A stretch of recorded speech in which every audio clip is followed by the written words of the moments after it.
우울이나 불안 등 심리적인 어려움이 있을 때 찾는 상담센터입니다. 최근 이곳에 초기 상담을 의뢰한 사람의 30%가 부모 손에 이끌려온 초등학생이었습니다. 정서적인 어려움도 많지만 대인관계 갈등이나 언어적인 문제로 상담하는 사례가 더 많이 늘어나고 있습니다. 조기 개입은 아동이 학교 생활에 적응하고 건강하게 성장하는 데 매우 중요한 역할을 한다고 봅니다. 하지만 담임교사 등 학교가 해결하는 데는 한계가 있습니다. 힘드니까 교실을 갑자기 뛰쳐나가는 경우가 여러 번 있었어요. 상시적으로 학교에 상담할 수 있는 공간이라든지 전문적인 상담 인력, 그런 점에서 이렇게 부정한 학생이 갑자기 발생됐을 때 누가 지도하느냐부터. 경기도교육청이 제시한 해법은 별도의 공간에서 지역 전문가들의 도움을 받자는 겁니다. 공부를 힘들어하는 학생에게 맞춤형 도움을 주고 치료는 물론 신체 활동 등을 통해 문제 극복에 다가설 수 있게 했는데 심리 상담사 등 지역 전문가들이 힘을 모으기로 했습니다. 학교 밖에 있는 학교, 지역의 여러 자원과 협력해 운영하는 이른바 공유학교입니다. 초등학교 고학년 학생과 부모가 도움을 요청하면 상담을 통해 프로그램에 참여할 수 있습니다. 나흘간 집중교육을 마치고 학교로 돌아간 후에도 모니터링과 지원을 통해 학교에 적응할 수 있게 도울 예정입니다. 이 공유학교의 굉장히 좋은 모델입니다. 교과 과정이라는 핑계로 우리가 못하는 걸 합리화를 할 수는 없다고 생각합니다. 특별한 교육 수요에도 맞출 수 있도록 우리가 체제를 갖추자. 학생의 학습권과 교사의 수업권을 동시에 보호하겠다는 목표. 올해 2000에서 성과가 확인되면 경기도 내 전체로 확대할 계획입니다.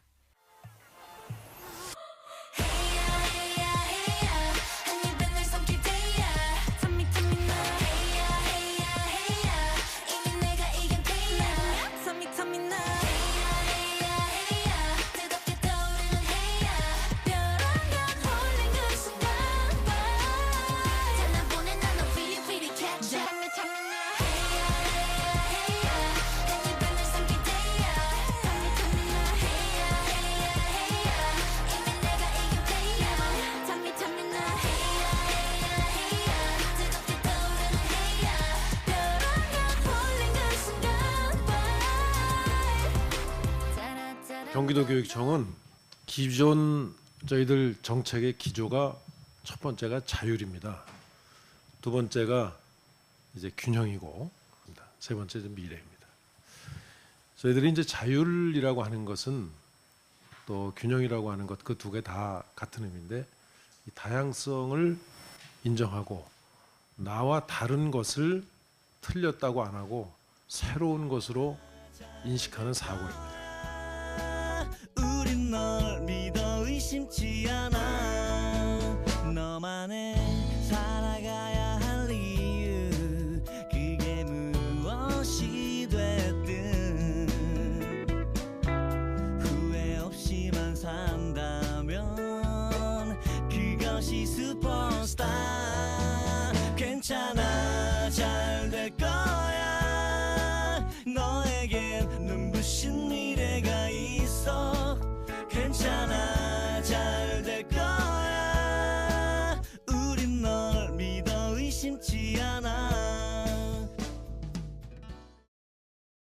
시청자 여러분, 장마가 본격적으로 시작이 됐는데 건강 잘 챙기고 계신지 모르겠습니다. 1,700만 경기도민, 인천 시민들과 함께 수도권의 다양한 이슈들을 심도 있게 짚어보는 인사이드 경인입니다. 우리나라의 지방 교육 행정을 총괄하는 교육감, 각 시도별로 교육감을 주민들이 직접 투표로 선출한 지도 20년 가까이 됐습니다. 지난 2009년 5월에 초대 주민 직선 교육감이 취임한 경기도 교육청은 현재 5대 교육감까지 이어지고 있습니다. 경기도 교육감은 전국 17개 시도 교육청 가운데 가장 인구가 많은 경기도의 교육 행정을 총괄하고 있습니다. 학생과 학교의 숫자만 놓고 보면 전국의 4분의 1이 훌쩍 넘습니다. 규모는 물론이고요. 경기도 교육청의 교육 행정이 특별한 이유는 또 있습니다. 경기도는 다른 지역과 달리 도시는 물론 농사 노촌까지 여러 생활 환경이 공존한다는 특성이 있습니다. 그만큼 학생과 학부모들이 원하는 교육 행정 수요와 요구가 다양할 수밖에 없습니다.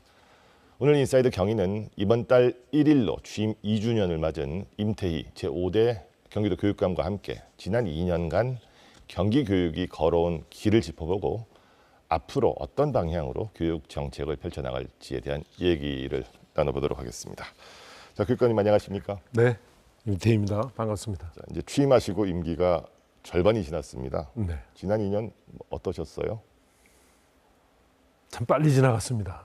네, 그러면서 저희 나름대로는 경기 교육이 가야 될 방향을 이제 명확하게 설정을 하고 이제 현장에서 변화까지 한번 시도를 해보는데 아마 아직 현장에서 체감은 그렇게 크게 느껴지지 않으실 수도 있습니다. 그런데 저희 교육청을 중심으로 저희 이제 교육청 내지 학교에서 계시는 선생님들은 대체로 그 방향에 대해서는 좀 명확하게 인식하고 있지 않으실까 이렇게 생각합니다. 이제 좀 구체적으로 말씀드리면 그동안에는 좀 너무 시험 공부 위주의 공부 또 그냥 실력 위주의 이런 그 교육이 중심을 이루었는데 교육에서는 많은 학부모들도 그렇고 이제 됨됨이가 되고 다른 사람과 어울려서 행복하게 이 사회생활을 할 수 있는 소양을 기르는 것.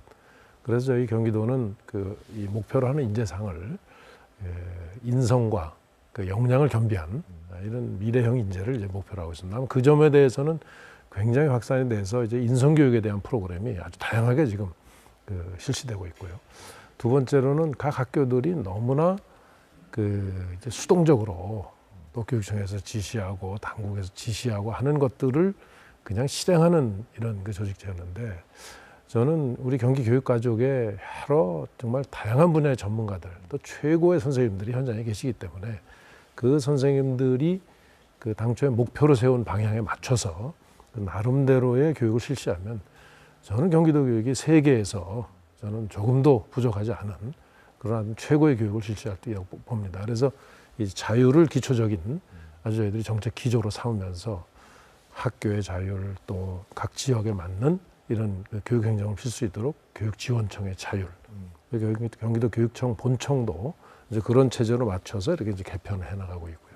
하는 점들이 아마 실제로 많이 체감이 좀 되고 있지 않을까 생각을 하고 이제 세 번째로는 역시 AI를 중심으로 한 디지털 기술의 발달을 교육에 접목시키는 것. 그리고 그동안에는 학교가 모든 것을 학교 중심으로만 해왔는데 이제 학교 역량이라는 게 빠른 사회의 변화를 받아들이는 것도 필요하거든요. 그래서 지역사회의 많은 교육적 역량을 아이들 교육에 연결시키도록 하는 공유 학교를 저희들이 설정해서 이제 방향을 세우고 추진하고 있는데 아마 현장에서 이제 빨리 그런 게 이제 실시되고 있는 지역, 약간 지역 간 편차는 좀 있습니다. 네. 교육청은 지역 간에 소외되지 않도록 하는 일종의 도 본청이 이제 서포트를 하는, 그래서 이렇게 지원하고 어디도 소외되지 않도록 하는 이런 정책을 이제 피고 있습니다.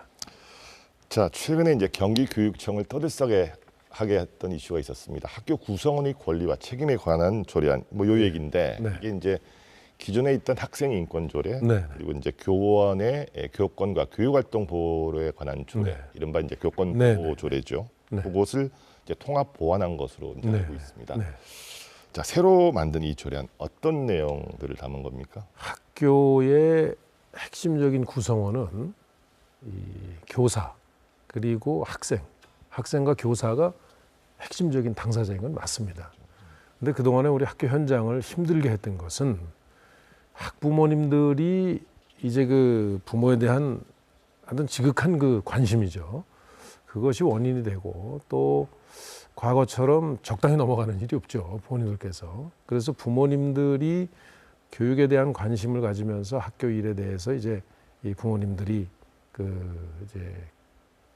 참여를 하고 이런 과정에서 이제 기존의 교사와 학생 간의 관계 중심으로 돼 있던 데에서 이제 부모님들이 중요한 역할을 하면서 그게 학교 교육 현장을 굉장히 힘들게 하는 이런 이제 양상들이 나타났습니다. 그래서 그동안에는 근데 그 학생 인권 조례의 뒤에는 부모님이 계시는 거죠. 그래서 저희가 이제 취임하고 나서 이건 부모님도 학교 구성원의 당사자로서 지켜야 될 원칙이 있고 또 할 수 있는 일이 있고 할 수 없는 일이 있다 하는 점을 명확하게 좀 정리해야 된다 하는 입장을 가져왔습니다. 그래서 마침 저희들이 그런 개정안을 의회에 제출하고 나니까 의회에서도 역시 그 방향에 맞겠다 해서 이제 학교를 구성하고 있는 핵심 당사자 교사, 학부모, 교사, 학생 외에 아주 중요한 당사자인 학부모까지 함께하는 일종의 그 3당사자가 할 수 있는 일과 또 해서는 안 될 또 이런 일들을 권리와 책임에 대해서 아주 분명하게 이렇게 정리를 해서 그 당사자들이 상호 존중하는 이런 학교 문화를 만드는 게 필요하겠다 해서 저희들이 통합 조례안을 내게 되었습니다. 그 조례 제정을 위해서 뭐 여러 가지 토론도 하고 했을 텐데 네. 교육감 보시기에 특별하게 좀 인상이 깊었던 어떤 그 의견들이 있었나요? 네네. 의견 수렴하는 과정에서.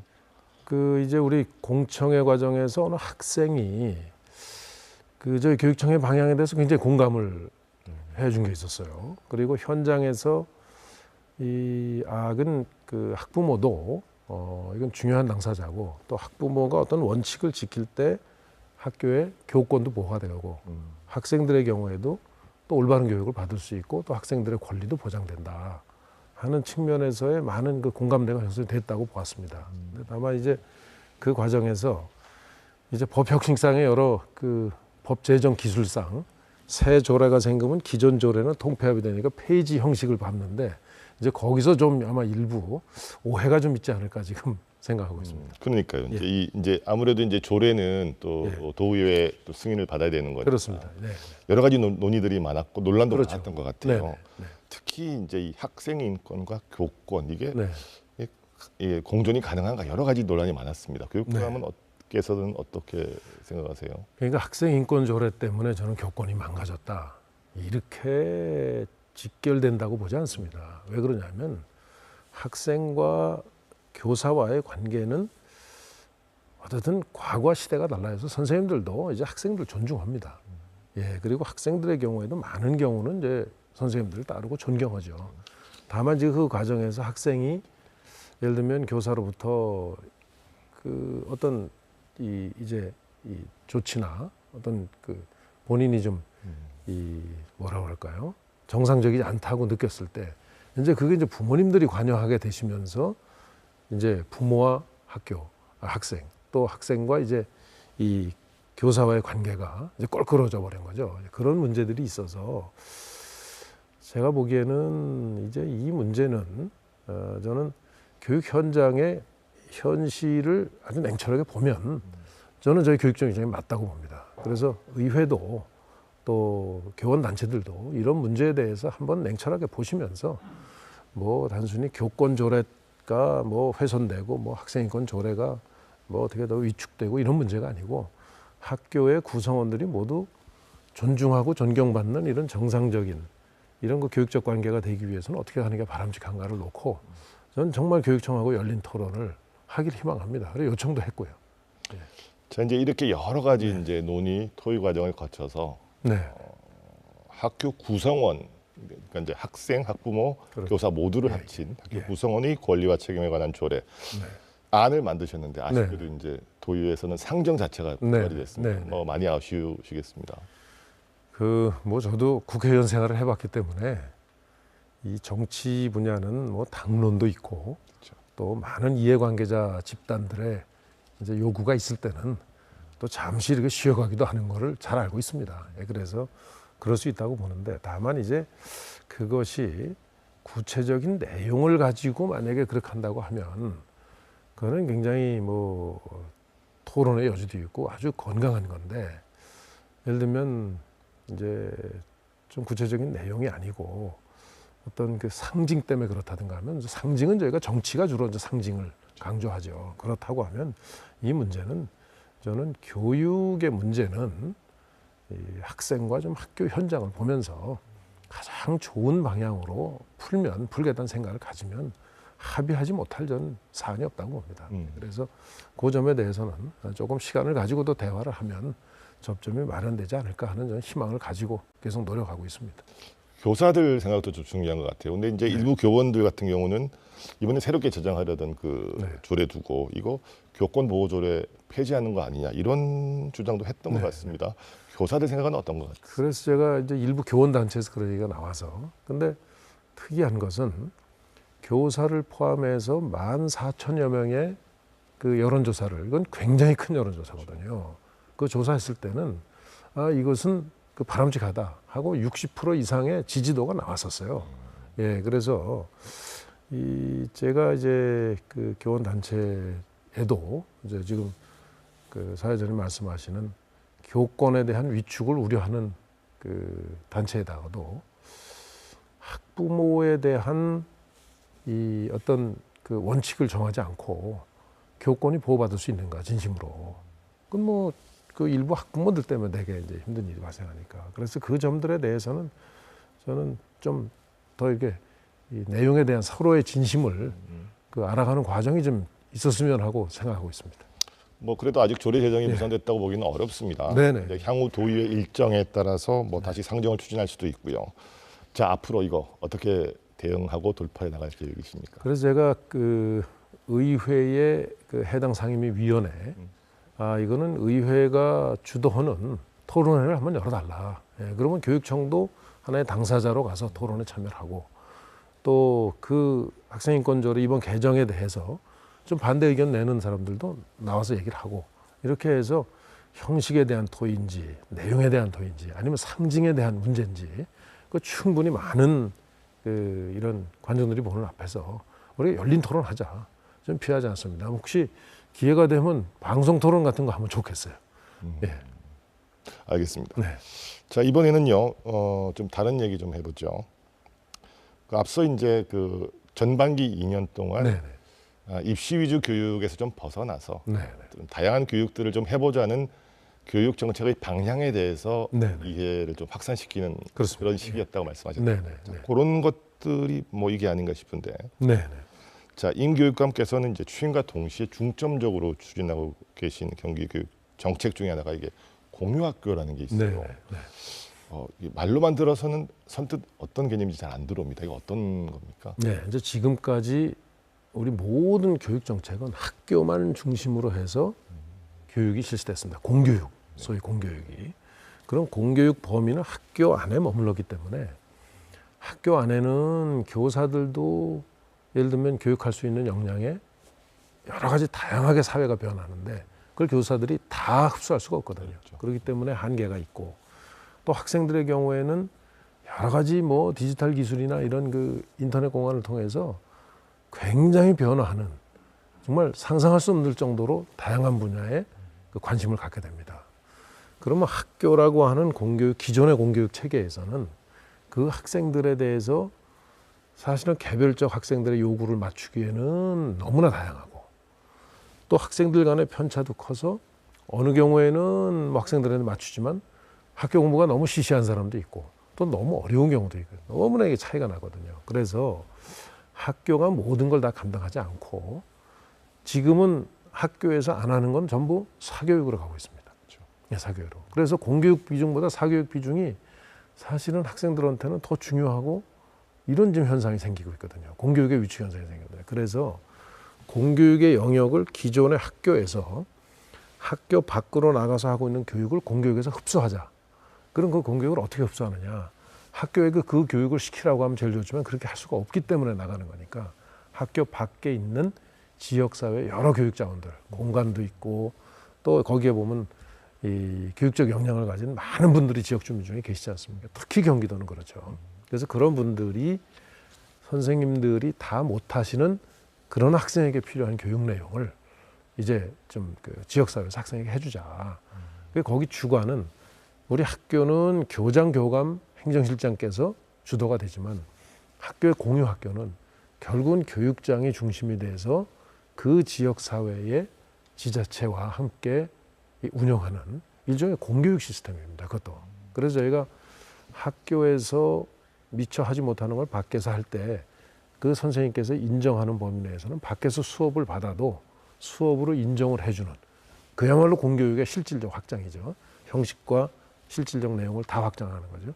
그런 좀 준비를 내부적으로 좀 규정 보완이나 이런 걸 하고 있습니다. 만약 교육감께서 이 네. 교육 행정만 계속 해오신 전문가라면 네. 이런 개념을 이렇게 구체화하기 좀 쉽지 않았을 것 같습니다. 이제 아무래도 네. 국회의원도 하시고 네. 대통령 비서실장도 하시고 네. 국립대 총장도 하셨죠. 네네. 이런 경험들이 이 공유학교 추진에 좀 도움이 되셨어요?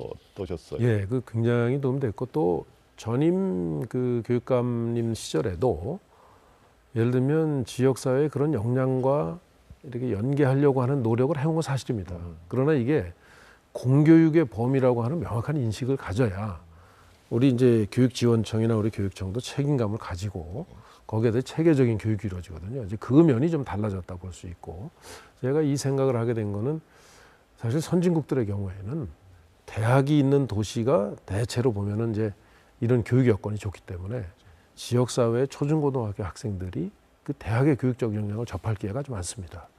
굉장히 성장하거든요. 그래서 우리나라는 그런 부분들이 안 돼 있어서 이거를 이제 제도적으로 저희가 한번 만들어야 되겠다 하고 지금 이제 추진하는데, 뭐 현장에서는 굉장히 그 아주 긍정적으로 이렇게 확산되고 있습니다. 자, 그래서 이제 이 공유학교를 올해부터 이제 도내 모든 지역으로 이제 확대 시행하십니다. 네. 대표적인 공유학교 사례 몇 가지만 좀 설명해 주시죠. 네. 얼마 전에 이천에 그 백록학교라고 이제 그 폐교가 된 그 학교를 조금 거쳐서 허그 공유학교라고 했습니다. 허그 공유학교를 껴안다 하는 뜻도 있고, 또 우리가 이제 이 그 인성을 좀 바로 이렇게 고친다는 이제 영어의 그 약자를 쓰기도 하는데, 이제 여기는 우리가 학교 안에서는 미처 다 하지 못하는, 예를 들어서 분리교육이 필요하다든가 학교에서 다른 학생과 받기가 어려워요. 그런 분리교육이 필요한 학생들의 경우에는 정말 이 우선 마음부터 좀 차분히 가라앉힐 수 있는 그런 환경에서, 거기는 아주 그런 시설이 좋거든요. 환경에서 저희들이 이제 교육적 어떤 그 관심과 그 개별적 맞춤형 어떤 치료를 겸한 이런 교육을 실시할 경우에는 굉장히 효과를 볼 수 있죠. 그건 개별 학교에서는 도저히 못하는 거거든요. 그래서 그런 학생들을 모아서 할 수 있는 일종의 공유학교 형태로 돼 있고, 또 하나는 얼마 전에 용인에 갔다 왔는데, 용인에는 그러니까 이 반도체 단지가 들어서는 원산 배감 이쪽 지역이 굉장히 외진 지역입니다.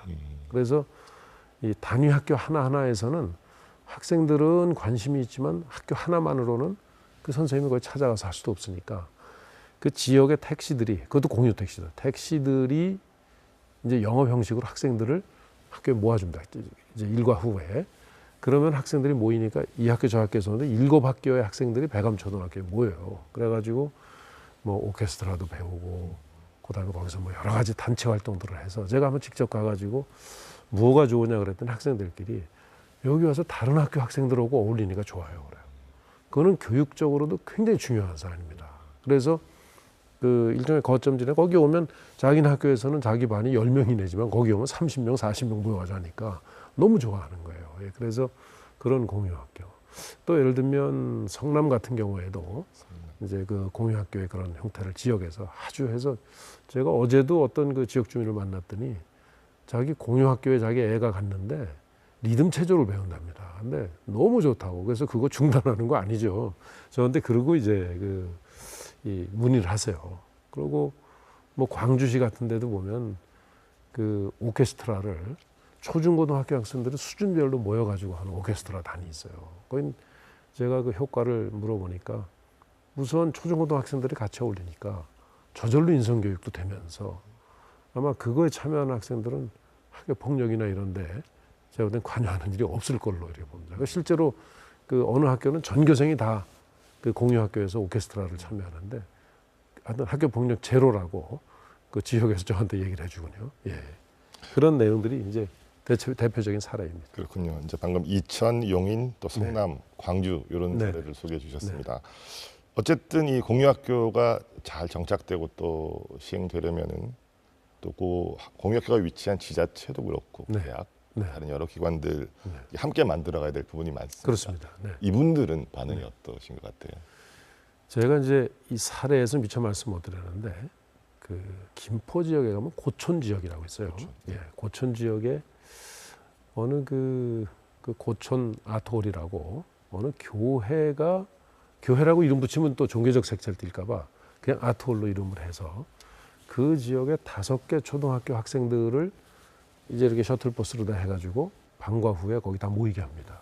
그래서 뭐 영어, 중국어, 그다음에 여러 가지 과학, 그다음에 음악, 미술 활동 이런 다양한 그 공유학교 프로그램을 운영하는 거를 본 적이 있습니다. 거기 보니까 그 교회에서 그 여러 가지 이제 오케스트라나 이런 걸 하시는 분, 음악을 하시는 분들이 17분, 대학 교수님을 포함해서 17분이 계신데 그분들이 전부 거기 나서시는 거예요. 그래서 지역 주민들이 하여튼 그 제가 거기서 만난 어느 부모는 너무 좋다고 하면서 이렇게 되면 학원에 애들 안 보내도 되겠다고, 사교육 안 해도 되겠다고. 그래서 제가 저희 공유학교가 지향하는 바가 바로 공교육이 부족하기 때문에 사교육이 생긴데 공교육이 공유학교라는 형식을 통해서 확장을 하면 저는 사교육 문제도 많은 부분이 그 이쪽 공교육 쪽으로 흡수되도록 이렇게 나타나지 않을까 생각이 듭니다.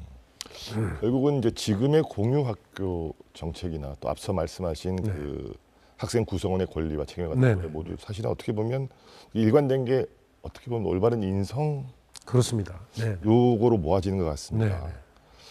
특별히 이렇게 이제 인성 교육의 중요성을 강조하신 이유 또 네. 이 임태희 교육감 방식의 이 인성 교육이 지향하는 지향점 뭐라고 네. 좀 정의할 수 있을까요? 이제 인성하고 가령 역량을 이제 제가 두 개를 강조하는데 이제 실력하고 그 역량은 시대 흐름에 따라서 계속 바뀝니다. 제가 예를 들면 고등학교 다닐 때나 초등학교 다닐 때의 기초 역량은 지금 생각하면 그 기초 소리도 듣지 못할 정도로 형편없는 수준이죠. 지금은 학생들의 기초 역량이라는 게 또 굉장히 올라갔거든요. 그러니까 기초 역량은 언제든지 시대 흐름에 따라서 변하고 또 특히나 이제 AI 그 디지털 시대는 그 역량의 많은 부분이 인간의 역량의 많은 부분이 대체될 수 있습니다. 또 예를 들면 또 제가 못하는 건 다른 분으로 대체해서 그 역량은 구할 수도 있어요. 근데 그런 모든 것들이 다 가능하게 하기 위해서는 다른 사람과 협업하고 공존할 수 있어야 되고 나와 다른 사람들이 인정할 수 있어야 되거든요. 그건 인성 분야거든요. 근데 인성 분야는 저는 인류 생활이 시작된 이후에 인성 분야는 변함이 없다고 봅니다. 왜냐하면 그건 인간의 기본에 가는 거기 때문에. 그래서 지금 보면은 고전을 봐도 그렇고 뭐 동서양의 어느 그 지역에서 나오는 고전을 봐도 대체로 그 부분은 서로 맛 다 있거든요. 그래서 저희가 아무리 시대가 변화도 변하지 않아야 될 인성에 대한 부분을 우리가 그동안에 좀 소홀히 했다. 그러니까 이 부분을 강조하는 게 저는 교육의 기본으로 돌아가는 바로 그 바탕이라고 생각하고요. 최근에 더 중요한 것은 기업에서 이렇게 사람을 이제 직원을 선발할 때 실력은 얼마든지 그 기업에서 역량을 키워 나갈 수가 있어요. 근데 인성은 기업에서 인성교육까지 시키면서 직업 뽑지 않거든요. 그래서 인성이 제대로 돼 있는가, 인성이 괜찮은가 하는 거를 굉장히 중시 여깁니다. 전 그런 면에서 이제 우리나라 교육도 이제 인성과 실력이 균형을 이루는 겸비한 이런 교육이 돼야 되지 않을까 생각합니다. 교육감님 말씀 들어보니까 근데 이게 올바른 인성을 키울 수 있도록 교육하는 게 어떻게 보면 네. 지식을 전달하는 것보다 훨씬 더 어려울 수 어렵죠. 있거든요. 네. 자, 그러면 이 공유학교 이외에 네. 또 다른 뭐 네. 특색 있는 인성 교육 프로그램 어떤 게 있습니까? 그거는 공유학교와 일반 학교에서도 다 이루어지는 사항으로 저는 보는데 제가 인성교육을 강조하면서 제 스스로 또 질문해 봅니다. 그럼 인성교육은 어떻게 시켜야 되지? 그렇다고 저희들 학교 다닐 때 배운 뭐 바른 생활, 도덕 이런 교과서를 만들어서 시키는 인성교육 교과서가 또 많이 나와 있어요. 근데 교과서로 배워서 인성이 만약에 길러진다면 그걸 얼마나 쉬운 일입니까, 사실은. 근데 인성은 그 영역이 아닌 것 같아요. 그래서 제가 이제 인성교육을 잘하고 있다는 이스라엘, 유럽 이런 데 저희 그 교육청 직원들을 파견을 좀 보내서 현장을 많이 보고 오게 했습니다. 그랬더니 결과적으로는 이 단체 활동, 예를 들면 체육, 미술, 음악, 공동활동이죠. 이런 단체 활동을 통해서 인성이 키워지고 그래서 가령 체육 프로그램 같은 걸 보면 초등학교 저학년 때까지는 기초 체력을 갖고는 뭐 달리기나 옳은 자세를 갖는다거나 이런 걸 이제 시키다가 그 시간이 지나면은 서서히 단체 체육으로 넘어가요. 그러면서 나중에는 뭐 럭비, 축구, 그다음에 같이 여러 명이 하는 조정 이런 거를 하면서 이제 협동의 중요성을 배우게 하고 특히 그 이스라엘에서 인상 깊었던 것은 일주일에 한 번씩 봉사 활동을 의무적으로 하게 되는 거예요. 그래서 가령 이 장애 시설을 간다든가 학생들이 그런 데 가서 이제 그런 봉사를 하면서 나와 다른 이런 어려운 처지에 있는 사람하고 하는 게 정말 나에게도 행복을 주고 또 이걸 통해서 우리가 그 사람에 대한 이해를 넓혀나가는 기반이 되는구나. 그래서 인성교육은 철저하게 행동으로 해야 되고, 두 번째로는 부모님과 자녀 간에 사실 대화가 충분하면 인성교육은 전 절반 이상 됐다고 봅니다. 근데 우리는 지금 그 부분이 잘 안 되거든요. 그래서 공유학교에서 부모와 함께하는 프로그램을 굉장히 지금 많이 개설하고 있습니다. 각 지역별로. 예를 들면 이 군포, 의왕, 과천, 안양 이쪽에서는 교회에서 하는 부모와 함께하는 프로그램, 또 사찰에서 하는 1박 2일 부모와 함께하는 프로그램, 또 용인 같은 데 어떤 데서는 체육시설에서 부모와 함께하는 체육활동, 이래가지고 그 부모와 함께하는 프로그램을 일단 공지를 해놓으면 가장 빨리 마감이 되는 거예요. 그래서 많은 부모님들께서도 내가 우리 아이를 그렇게 아이하고 시간을 많이 보내본 적이 없는 거죠. 함께 보내면서 다른 아이들에 대한 이해도 하고 우리 자녀에 대한 이해도 하면서 학생들에 대한 그 인성이 그런 과정을 통해서 굉장히 그 교육이 된다고 이렇게 평가를 저희들은 보고 받고 있습니다. 사실 뭐 과거에는 그 인성 교육은 사실 가정 교육의 영역이었지 않습니까? 이제 밥상머리에서 다 이루어지는 거죠. 네. 또 많은 형제들 간에 함께 어울려 살면서. 그래서 이제 가정의 역할도 사실은 굉장히 중요합니다. 맞습니다. 예. 맞습니다. 예. 부모님이 함께 하지 않는 이 교육은 있을 수 없다. 그래서 저희들이 이제 부모님에 대해서도 함께 참여하는 아까 프로그램 외에 저희들이 부모님에 대해서도 자녀에 대한 그 교육에 대해서 이렇게 학교와 협조를 해서 해주십시오. 가정에서 이렇게 해주십시오 하는 일종의 부모와 함께하는 교육이죠. 부모 교육이죠. 이 부분을 좀 저희들도 아주 체계적으로 지금 준비하고 이미 어떤 부분도 실시하고 있습니다. 자, 인성과 역량, 이제 역량 부분에 대해서 좀 얘기를 해보겠습니다. 네. 앞서도 이제 좀 발빠르게 변화하는 어떤 흐름에 빨리 이제 우리 교육이 좀 따라가야 되니까요. 요즘은 사실 근데 이 AI, 인공지능 빼놓고는 뭐 기술 논하기 어렵습니다.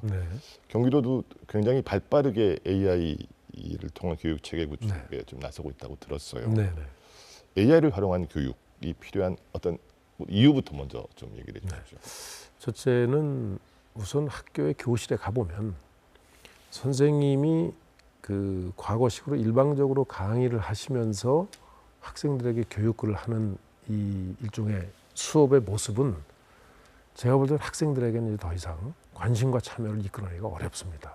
왜냐하면 그 학생들이 볼 때는 선생님이 하는 건 뻔한 내용일 수도 있고 뭐 정말 배워야 되겠다는 그 내용도 있죠. 물론 선생님들이 계속 준비를 하신 거니까. 근데 어떤 사람은 무슨 얘기인지 알아듣지 못하고 관심도 없는 경우도 많이 있어요.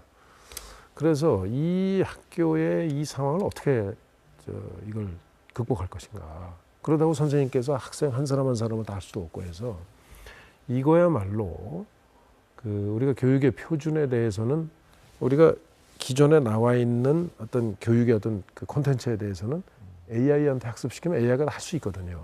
지금 이제 과학기술이 그 정도 발달했거든요. 그래서 저희 경기도는 하이러닝이라고 해서 모든 교육 콘텐츠들을 초, 중, 고등학교까지 각 과목별로 콘텐츠를 지금 AI가 학습을 해서 AI가 보조로 선생님 대신해서 학생들에게 이제 교육을 하는 이 체제를 이제 그 저희들이 준비를 했습니다. 2년 동안 개발했는데 그게 이제 경기도의 하이러닝이라는 그 AI 교수학습 플랫폼이죠. 일종의 설명을 드리자면. 그래서 교수학습이라는 건 수업에서 이루어지는 이제 선생님의 수업과 학생들의 학습을 다 통틀어서 이제 플랫폼을 하는데 그 AI가 이제 도와주는 프로그램입니다. 현장에 가보니까 우선 선생님께서는 그 AI가 학생들에게 이번 시간에 할 거에 대한 기본적인 개념이나 하는 내용은 충분히 설명을 해주고 또 선생님이 그 AI가 제공하는 게 부족하다면 선생님이 올려주세요. 그 내용을. 그럼 학생들이 대부분은 그걸 해오는데 학생들이 그거를 왜냐하면 자기 개인 PC로 하니까 개인 그 수업기기로 하니까 다 나타나죠 거기. 나타나는데 선생님 보시기에 조금 부족해 보인다는 학생이 있죠. 거기 왜냐하면 퀴즈도 내가지고 다 풀어보게 돼 있고 이러거든요. 그러면 이건 수업밖에 좀 부족하다면 맞춤형으로 선생님이 하시게 됩니다. 그럼 수업 시간에 적어도 그 반 학생은 선생님과 완전히 1대1 소통을 하면서 수업을 하는 이런 환경이 가능하죠. 예, 가능하죠. 그러고 학생들 간에도 서로 그룹으로 이제 서로 그 보면서 제가 여기서 수업하는 게 상대방이 나타나고 하니까 그런 아이디어들이 교환이 되니까 그런 수업을 통해서 아, 이게 다른 사람부터 배우기도 하고 같이 학습하면서 자기의 이제 부족하고 이런 것도 빨리 채워지고 하는 이런 수업이 가능하게 되는 게 이제 지금 AI 교수 학습 플랫폼입니다. 지금 이 우리 경기도 관내에서 한 140여 개 학교에서 지금 하고 있는데 내년 금년 하반기 거의 하반기 끝이나 내년도에는 거의 아마 전체 학교에서 다 AI 교수 학습 플랫폼이 작동이 될 겁니다. 이제 문제는 선생님들이신데 선생님들이 그 수업을 하실 준비가 좀 필요하거든요. 그래서 근데 요새 그 젊은 신규 선생님들은 다 잘하시거든요. 그래서 제가 요새 리버스 멘토링이라는 게 있다. 거꾸로 부하한테 상관이 배우고 예를 들어서 신입 직원한테 오래된 직원이 배우고 후배한테 선배가 배우고 자녀한테 부모님이 배우는 학생한테 배우듯이 젊은 선생님들한테 그 흔히 진짜 관록 있는 선생님들께서 배우시는 거예요. 왜냐하면 이분들이 또 학부모를 상담하거나 아이들에 대한 인성교육하는 거는 그 신규 교사들을 가르쳐 주지만 이 AI 교수 학습 플랫폼을 활용하는 거는 신규 교사들이 잘하거든요. 그래서 그런 현상들이 그 저희들 교육도 강화하고 있지만은 각 학교별로는 이제 좀 연세 드신 선생님들이 이거 익숙하지 않은 선생님들이 익숙한 선생님한테 그 자체 내에서 배우고 활용하는 이게 점차 늘어가고 있다는 걸 확인할 수 있었습니다. 예. 저도 뭐 자녀를 키우면은 이제 애들 저는 대학생이어서 사실 네, 고등학교 교육 현장은 신경을 안 쓰고 있었는데 네, 네. 중고등학교 교육 현장이 네, 네. 굉장히 빨리 급변하고 있군요. 변하고 있죠. 네, 네, 네. 지금 그 수업 현장을 이제 가보면 우선 학생들의 이 수업에 대한 집중도가 한 명도 제가 볼 때는 제가 가본 데가 시범학교라 그러는지 좀 모르겠는데 수업 현장을 보면 한눈을 팔 수가 없어요. 다른 데 아니면 수업에 집중할 수밖에 없어요. 그래서 아마 부모님들께서도 지난번에 부모님들까지 초청해서 하는 수업을 보니까 그 저한테 어느 부모는 그러시더라고요.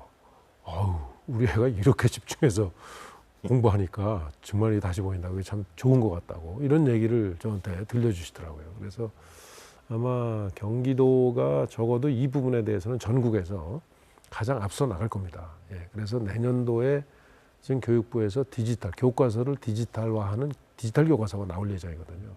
디지털 교과서가 나오면 이제 교육 콘텐츠가 훨씬 풍부해지는 거죠. 예, 그러면은 아마 경기도 하이러닝이 말 그대로 좀 높이 날 수 있을 것으로 생각합니다.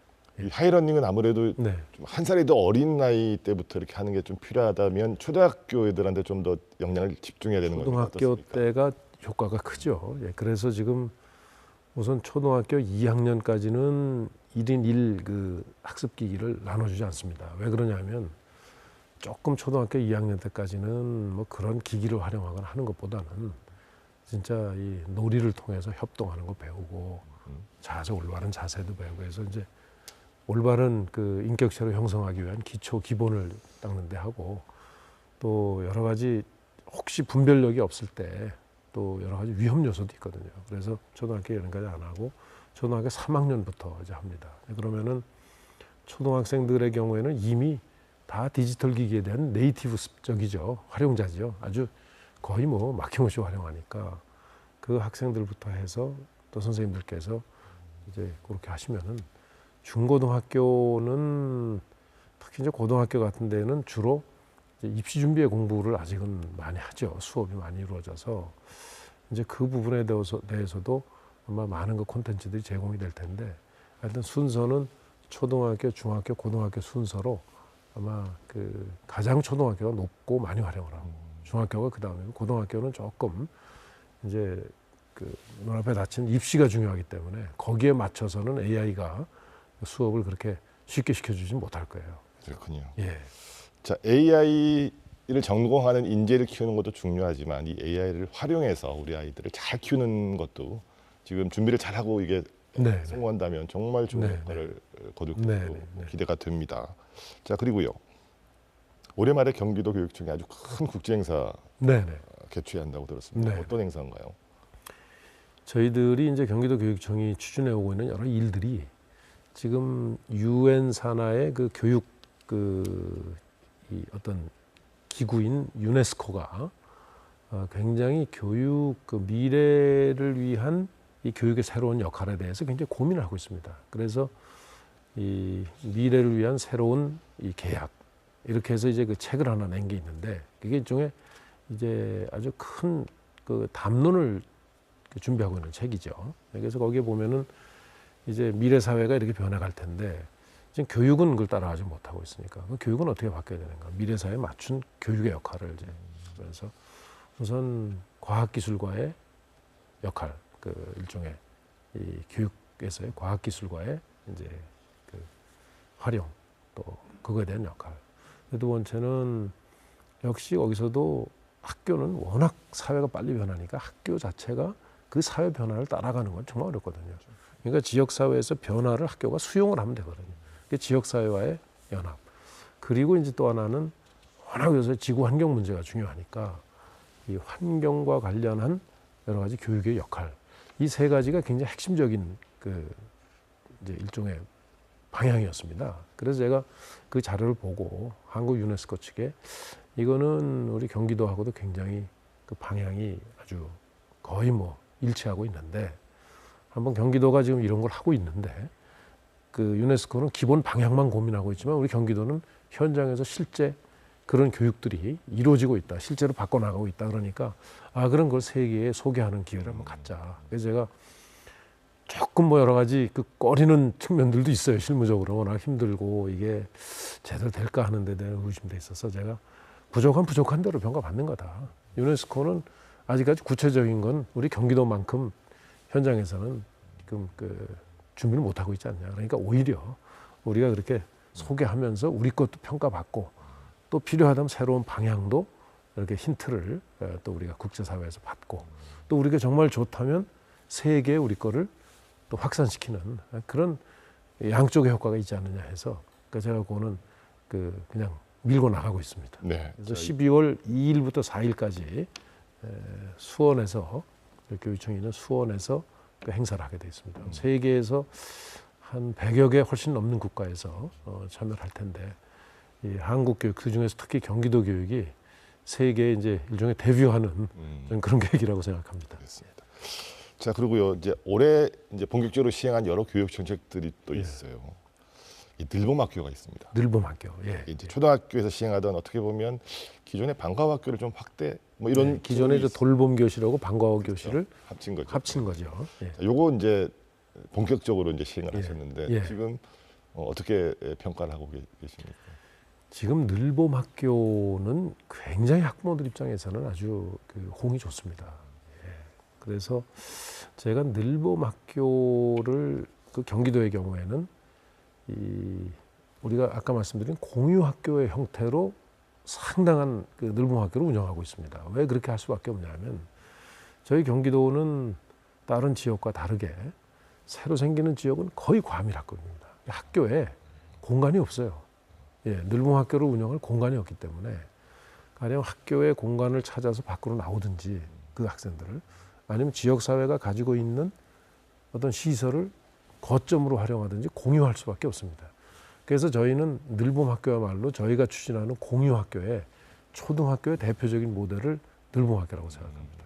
그러면 그 지역사회 늘봄학교의 강사님들이나 이런 이제 그 교육 프로그램 운영하시는 분들은 지역사회에서 그 역량 있는 분들이거든요. 뭐 예체능이 요새는 굉장히 그 관심이 있는데 예체능 분야라든가 뭐 AI 코딩 분야라든가 또 IT 분야라든가 뭐 아니면 뭐 또 여러 가지 학습에 관련된 거 아주 고급 뭐 무슨 수학이나 과학을 하고 싶다든가 하는 경우에는 그렇게 하고 있습니다. 그래서 저희 그 늘봄 학교는 경기도의 경우에는 다행히 학교 안에 공간이 있어서 예를 들면 돌봄이나 방과후가 잘 되고 있는 학교는 이제 늘봄 학교 체제로 전환해서 학교에 더 이상 이제 부담들이지 않고 이제 서서히 이제 저희들이 아까 늘봄 학교도 우리는 그 공유학교가 교육청 학교가 아니라 교육청이 주관해서 한다고 했지 않습니까? 그래서 늘봄 학교도 가급적이면 그런 모델로 경기도는 이렇게 준비시키고 있습니다. 네, 이제 5대 경기도 교육감의 임기도 반환점을 돌았습니다. 앞서 말씀해 주신 그 여러 정책들이 꾸준히 잘 이행이 돼서 우리 교육 정책을 선도하는 경기 교육으로 거듭나기 위한 그 교육감님의 책임도 막중할 것 같습니다. 자, 이제 2년 남으셨어요. 네네. 자, 앞으로 2년 동안 어떻게 경기도 교육 행정 이끌어 나가실지 도민들과 교육학들에게 끝으로 한 말씀 부탁드리겠습니다. 네네. 아까 말씀드렸듯이 공교육의 역할을 강화해야 됩니다. 예, 그래서 이제 학부모님들께서 학생들이 더 이상 그 사교육이 공교육보다 좋다 하고 차이나는 일이 없도록 하는 게 저는 교육감으로서 꿈입니다. 예, 그런 점에서 저희가 지금 준비하고 있는 하이러닝, AI 교수학습 플랫폼이나 또 이 공유학교가 다 그런 거를 가능하게 하는 저는 제도적인 틀이라고 보는데 이제 그런 점에서 이미 경기도 교육은 설계는 저는 됐다고 생각합니다.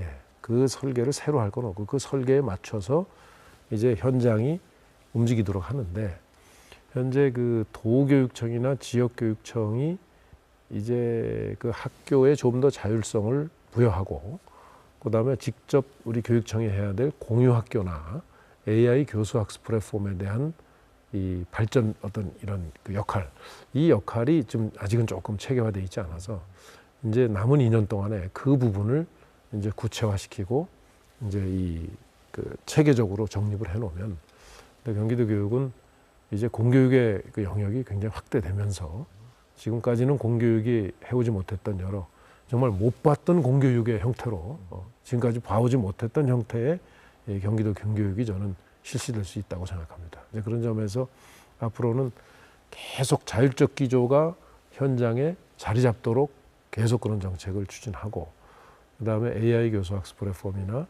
이제 그 인성교육이나 또 그 공유학교가 지역 주민들, 지역 사회와의 혼연일체 속에서 학생들에게 최고의 교육 프로그램이 돌아갈 수 있도록 제가 교육감으로서 할 수 있는 역할을 최선을 다해서 할 그런 생각입니다.